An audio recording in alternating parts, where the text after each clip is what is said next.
I'm guessing before today you probably never heard of the names of Elijah Gray, Humphrey Davy, or before moments ago, Jan Hus. But you've probably heard of the names Steve Jobs, Thomas Edison, and Martin Luther. You see, we all stand on the shoulders of giants in the light of our accomplishment. And this worship series, Summer with the Saints, is about honoring those who have come before us in the faith, learning from them, and carrying the mission of Jesus forward. The Brown family recently caught a TV show highlighting popular mechanics' 101 gadgets that changed the world. Item number one on that list, no surprise, the smartphone. It's hard to imagine where we'd be without the invention of the smartphone today.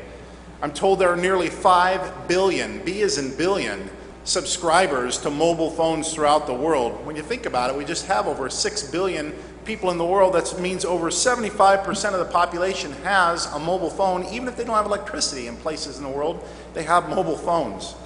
Smartphones navigate our lives, they keep us up to the second on current events, and they instantly connect us with our loved ones, near and far. It's also hard to believe that the founder of Apple, Steve Jobs, stood on a stage 10 years ago last week. It was 10 years now, and unveiled the first iPhone, the modern smartphone. Of course, Steve Jobs owes a lot to the inventor of the BlackBerry, which was the first cellular phone to deliver email on in our pockets back in 1999. Anybody remember those jobbies? The giant things you had a clipboard on, on your waist? Yeah, some of you still have one. So, sorry, I'm not judging. Both the inventors of those devices owe an awful lot to the first person you've never heard of by the name of Elisha Gray. Elisha Gray lived in Highland Park, Illinois, not far from here in Illinois, and his claim to fame was he devised a tone telegraph used by the Western Union Telegraph in the 1870s.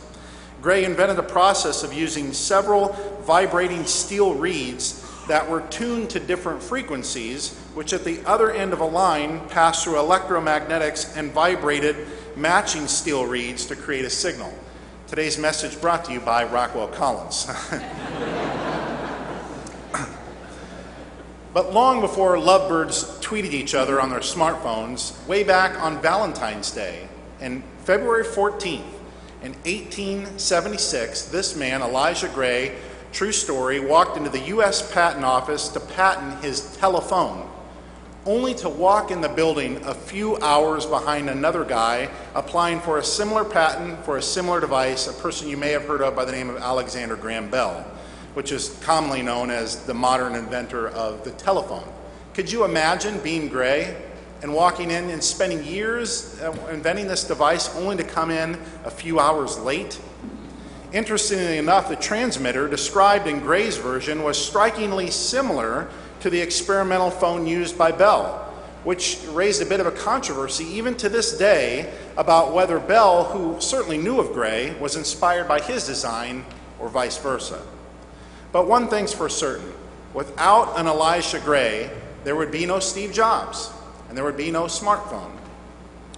Earlier that century, an English chemist by the name of Humphrey Davy, the second guy you've never heard of before today, was hard at work trying to light up God's night sky. His experiments involved connecting two wires to a battery and attaching a charcoal strip between the ends of the wires.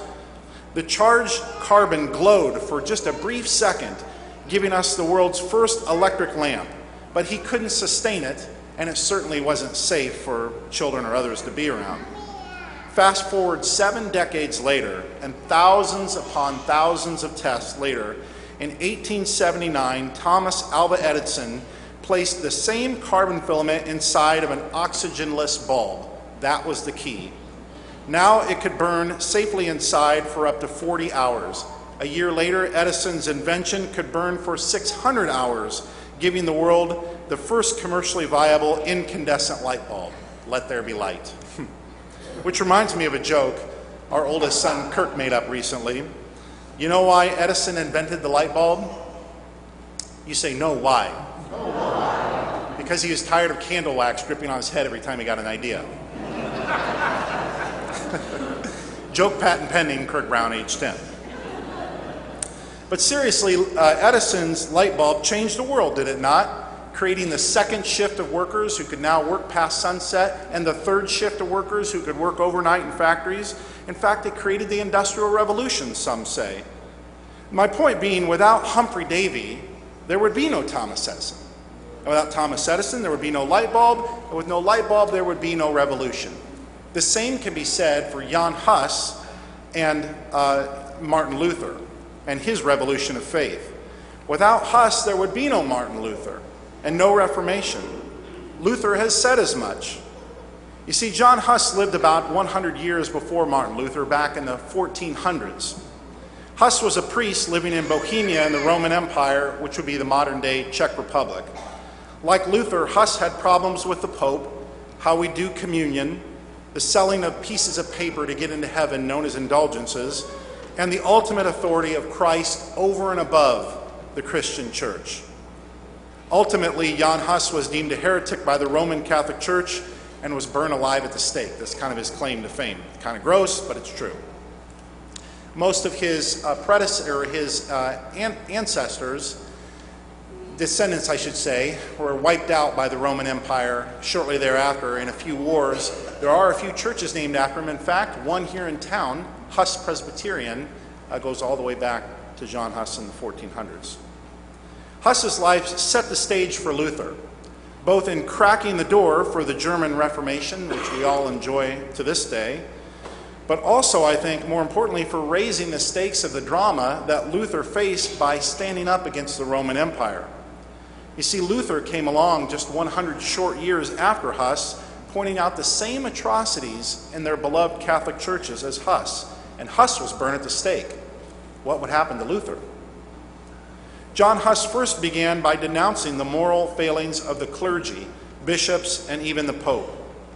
Obviously, this rubbed the clergy the wrong way, as they were constantly being publicly criticized, even if it was accurate about them. Huss pointed out that some of the clergy were corrupt and money-grubbing. Huss was very smart, and he knew many of the priests didn't understand enough Latin to understand the Bible, even what they were preaching. Hence, they weren't often preaching that we as flawed human beings are saved by God's grace through the work of Jesus Christ.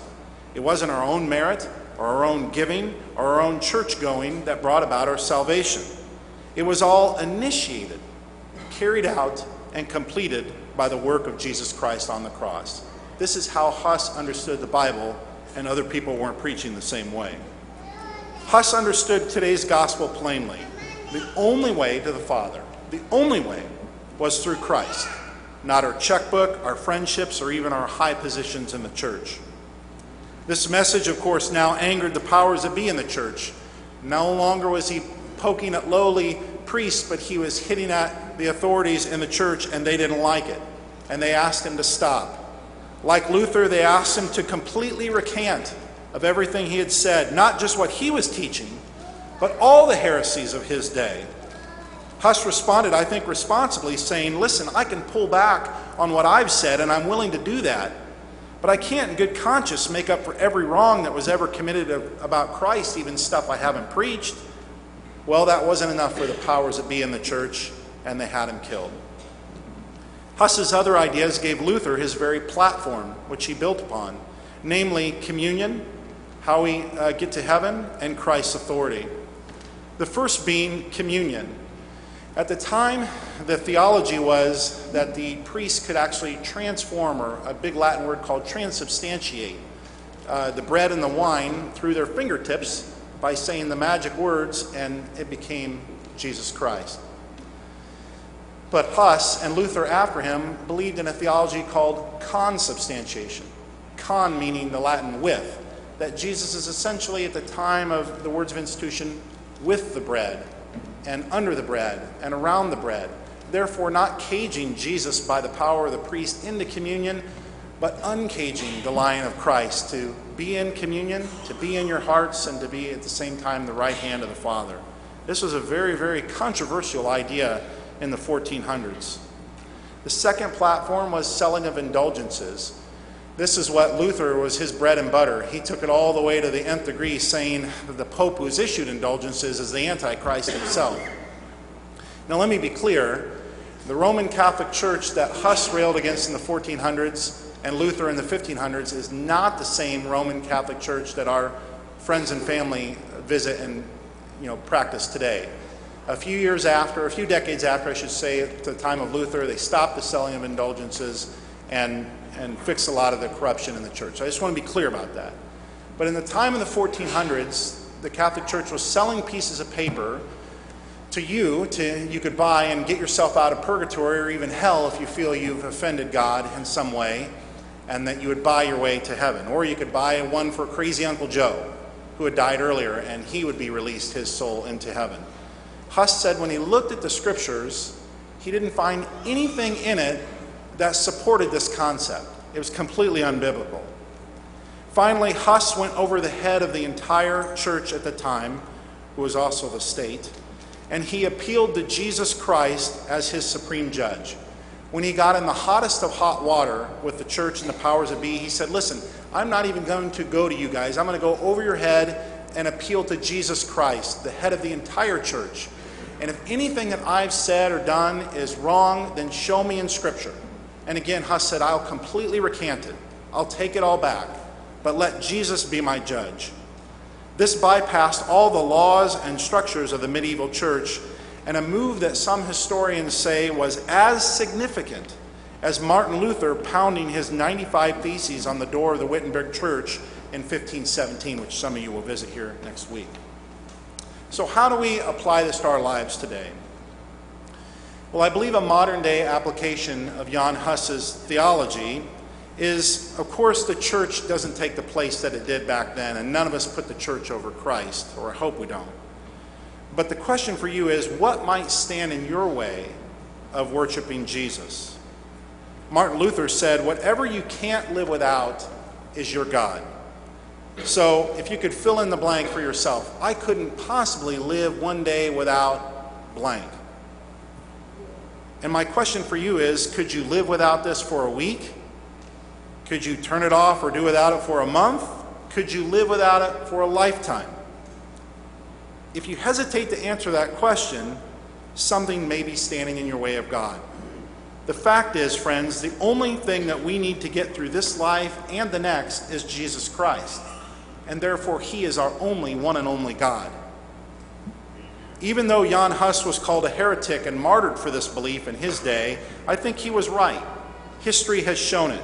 Christ is the ultimate authority, not the church, not our money, not our positions of power, and certainly not our stuff. Everything that we as humans do, the life that we lead, is a secondary response to the gratitude building upon what God has primarily initiated in us in Jesus Christ. Just like Elisha Gray predated Steve Jobs, and Humphrey Davy came before Thomas Edison, and Jan Hus came before Martin Luther, God acts first in the world in our lives in Jesus Christ, and all of us are called to follow. Do not let your hearts be troubled, Jesus said. Believe in God, but believe also in me, for I alone am the way, the truth, and the life. No one comes to the Father except first through me. Amen.